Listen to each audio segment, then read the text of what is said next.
Bonjour à tous. Euh, Dans le cadre d'une formation pédagogique que je suis en train de suivre à l'Université de Genève, mais aussi pour pouvoir expérimenter avec vous une manière plutôt ludique de vérifier vos connaissances par rapport à un point spécifique de la formation Revit que nous avons suivi toute cette année, je vous adresse cette vidéo qui, pour un premier temps, vous explique une méthodologie et puis après, vous allez pouvoir faire un exercice en multimédia.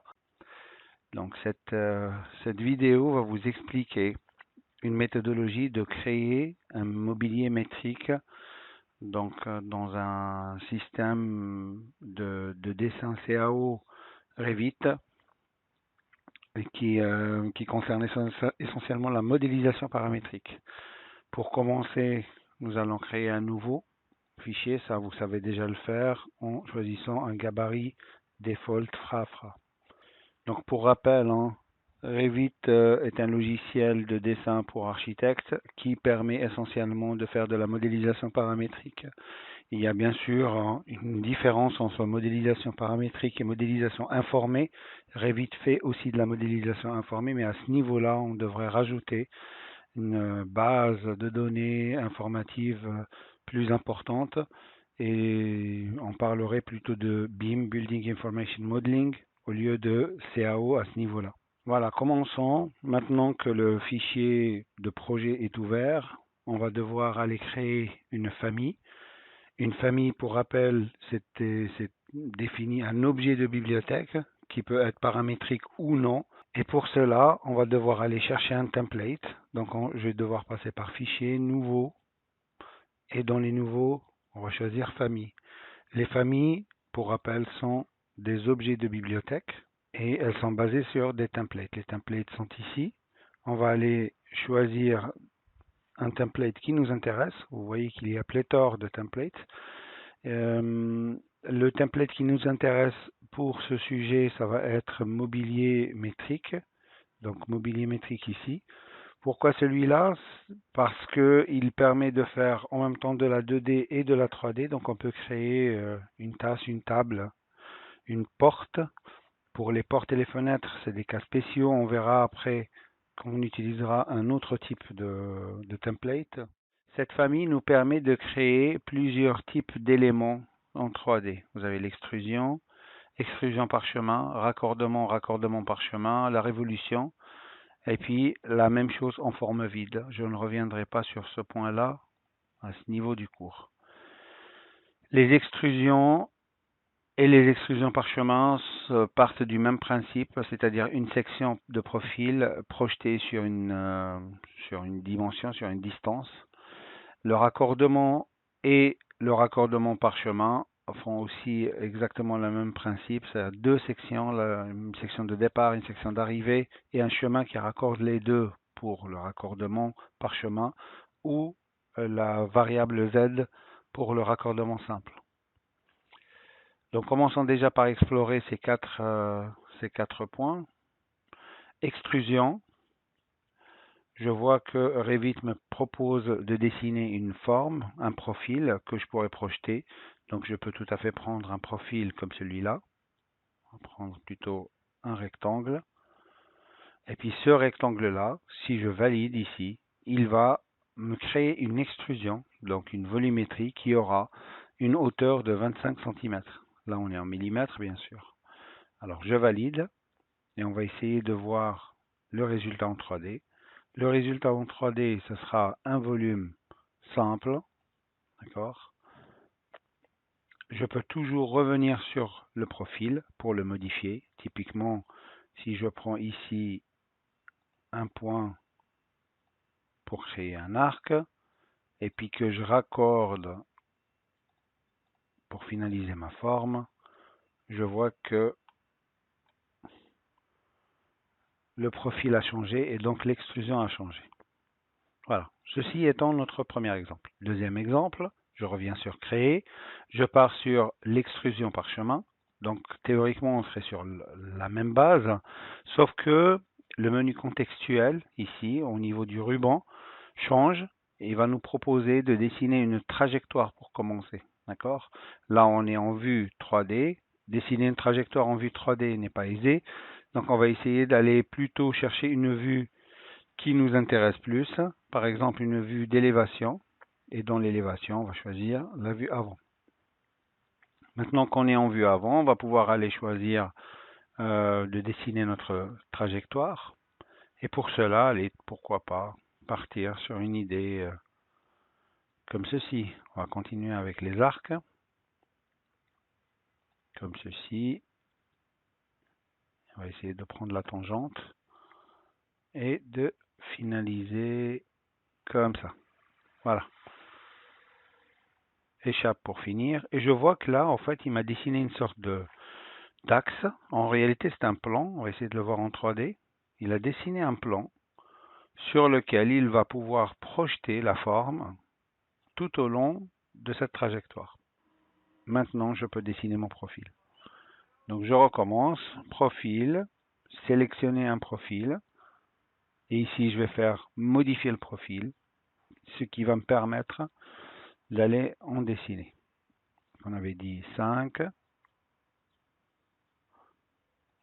On va prendre une forme quelconque, peut-être un peu petite, et puis je vais valider. Là, il m'a validé le profil, il m'a validé la trajectoire. À moi maintenant de valider l'ensemble. Et si je regarde en 3D, ceci étant notre deuxième exemple, on va pouvoir aller créer le troisième exemple. Troisième exemple, c'est un simple raccordement, donc 2 sections et une hauteur. Je me remets sur la vue en plan. Et si je fais raccordement, là aussi le menu contextuel change. Il va me proposer modifier le haut. Ça veut dire que le bas a été déjà dessiné, mais nous, on n'a rien dessiné encore. Ça veut dire que là, il attend sur nous pour dessiner une section au sol. Pourquoi pas reprendre le même principe et on va dessiner cette forme-là. Ceci étant notre forme de base, la première forme. Pour créer la deuxième forme, je vais devoir aller sur modifier le haut. Et là, il est en train de me permettre de dessiner une deuxième forme, une forme quelconque, pourquoi pas un cercle, comme ceci. Entre les deux, au niveau de leur hauteur, il y a 250 mm, toujours la même distance proposée par Revit. Si je regarde mon dessin, je vois qu'ici, je serai au sol, au niveau de ma base. Je vais valider ça. Et je vois que maintenant, Revit m'a créé cette section. Bien sûr, je peux toujours augmenter la hauteur. Voici le résultat. Peut-être qu'un ombrage serait plus simple à comprendre. Voilà. Donc il a combiné entre la section basse et la section haute en faisant lisser des faces. Voilà. Et ceci est un raccordement. Partons sur notre dernier exemple. Pourquoi dernier exemple? Parce que je ne vais pas faire le raccordement par chemin, c'est exactement le même principe que l'extrusion par chemin, sauf qu'on donnera 2 sections. On va parler juste maintenant de la révolution. Et pour faire une révolution, il va falloir faire une section, lui donner un axe et faire tourner cet axe autour de faire tourner la section autour de l'axe. Pour commencer, il va nous demander de construire la ligne de contour, donc le profil, la section qu'on aimerait faire. Vous voyez ici, si vous laissez la souris un petit peu sur l'outil, vous voyez que Revit nous explique que le profil en magenta, c'est le profil qui va être projeté en révolution, et puis le pointillé, la ligne verticale en pointillé, c'est l'axe de rotation de cette révolution. On va faire cette procédure. Commençons par dessiner un profil en section peut-être et en vue avant. Dessiner un profil qui serait un simple rectangle. Ah, ça c'est bien. Je prends mon outil, je prends la vue avant et Revit ne me permet pas de dessiner. Pourquoi? Alors, la réponse est très simple. c'est que pour lui, pour le moment, le plan n'est pas défini, le plan de dessin. Donc je vais devoir prendre définir, puis je vois qu'ici, au niveau du plan, il me propose le plan de référence, donc le plan au sol, et moi je lui dis non, j'ai besoin d'un plan plutôt vertical qui serait sur avant-arrière. Et je valide. Maintenant Revit me permet de dessiner, et je vais pouvoir dessiner une forme. On va faire quelque chose d'assez simple. Je vais faire peut-être voilà, un petit travail comme ça vous permet de voir un peu mieux ce travail. Tac. Ah, je vais annuler, j'aurais dû le couper. C'est ce que je vais faire. Ici, je vais couper cette ligne, ce qui me permettra de raccorder deux fois. Voilà. Ça, on efface, on n'a pas besoin. On a une section. Cette section, on va essayer de la faire révolutionner sur cet axe-là. Donc, je valide. Oui. Ben oui, si je choisis pas l'axe, je choisis mon axe, et puis l'axe, je vais prendre quelque chose d'existant, par exemple celui-là.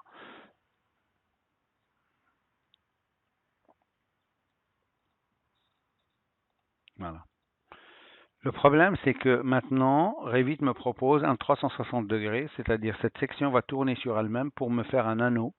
Je vais lui proposer peut-être de faire moins, par exemple 120 degrés, et je valide tout ça.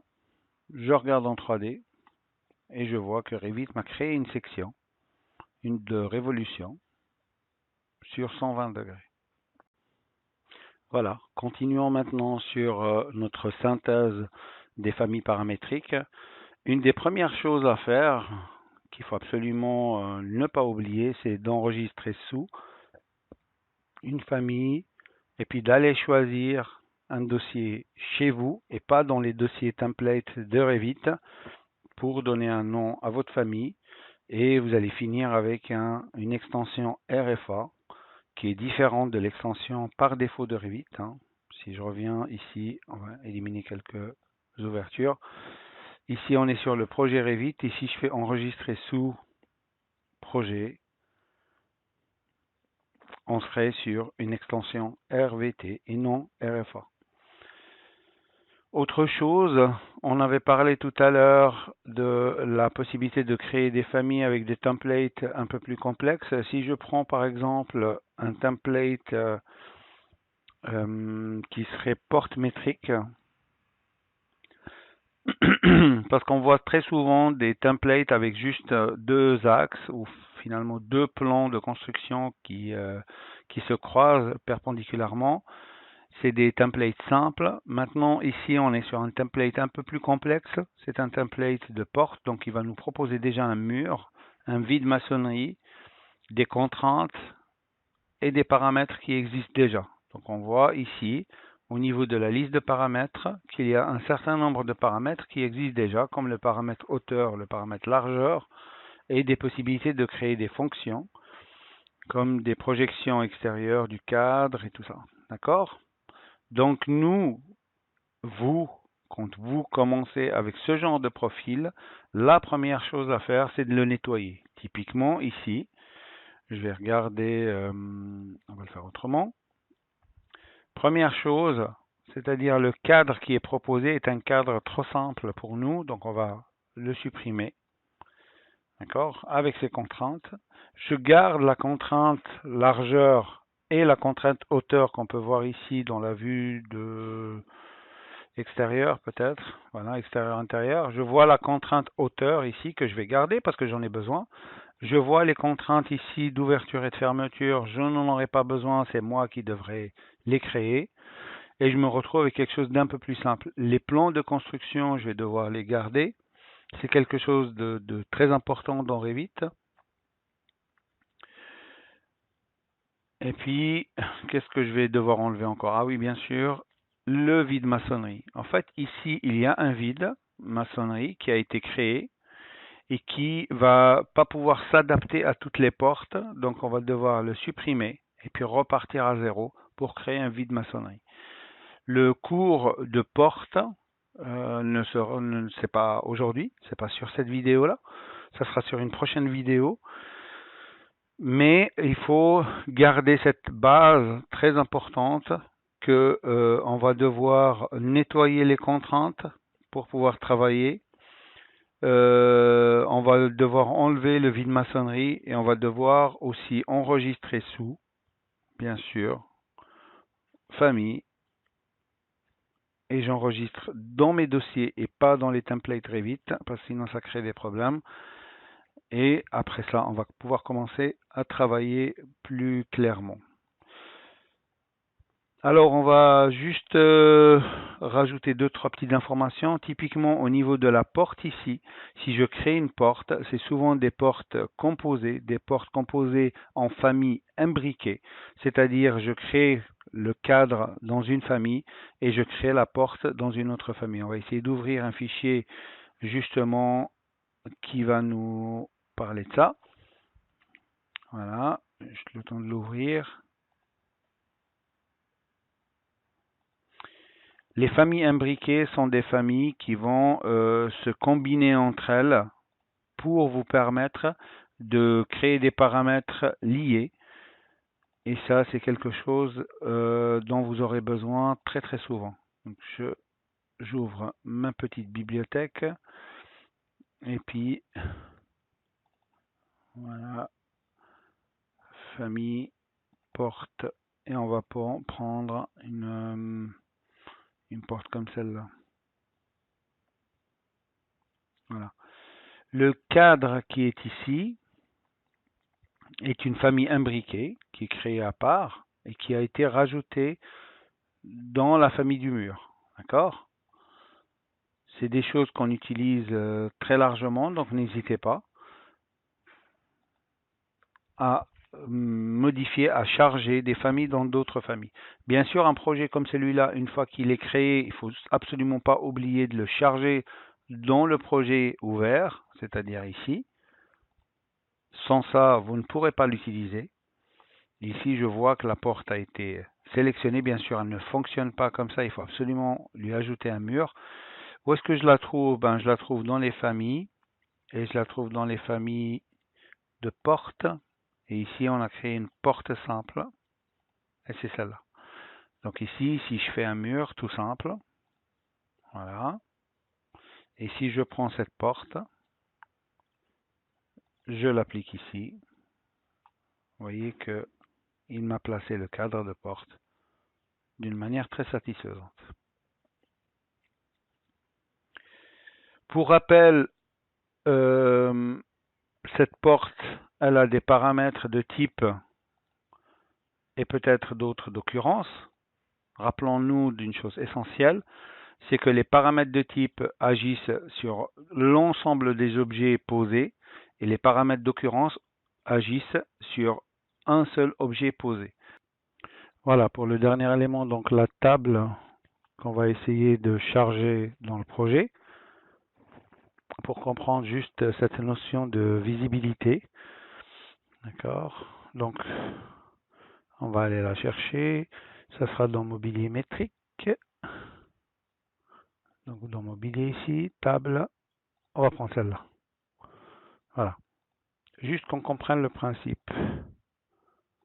Ici, vous voyez qu'on a trois tables. En réalité, bien sûr, c'est un peu la même.